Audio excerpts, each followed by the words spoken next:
Hi there, this is David Dyer again, and today we're going to talk about Christian worship. Why is it today that so much Christian worship isn't anointed?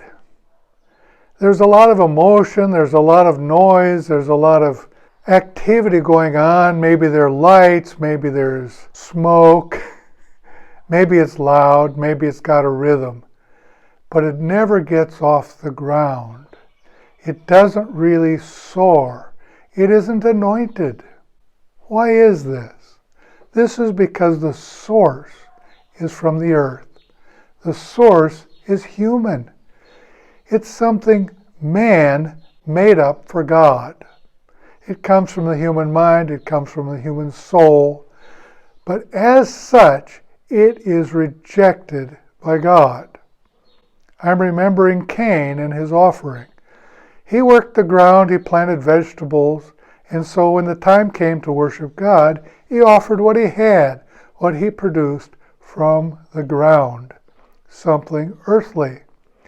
And even though I'm sure he presented his nicest pumpkins and squash, God rejected it.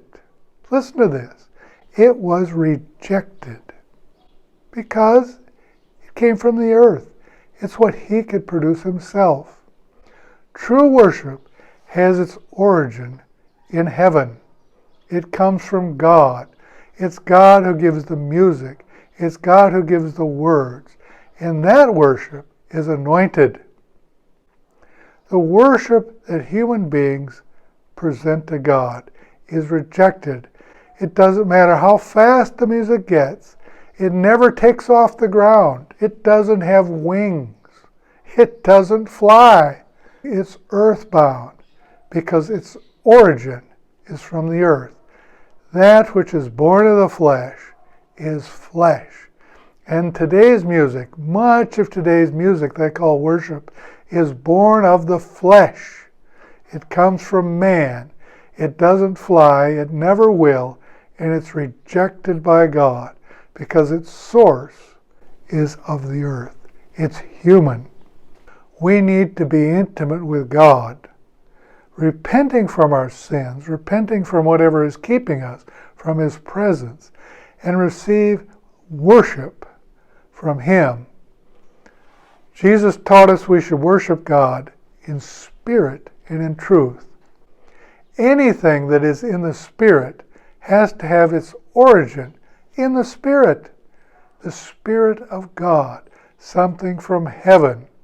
When we receive music and words from heaven, then they get off the ground. Then it can be anointed. Then when it's led by the Spirit, it can be full of the Spirit and be edifying and beneficial to all those around us. This other stuff that man produces, it doesn't matter how much the faces are contorted, how much people are kneeling down, put their faces on the ground, do all kinds of wild gesticulations. You can't tell from looking at their face if they're in pain or in ecstasy. None of this will cause this thing to fly. There are no wings on the plane. The origin is of the earth, and on the earth it will stay. It is rejected by God. He showed us the offering He requires, which is a lamb, and that lamb is on the throne in the heavens. So when we receive worship from the heavens, that will be anointed, that will be a blessing, and God will receive it.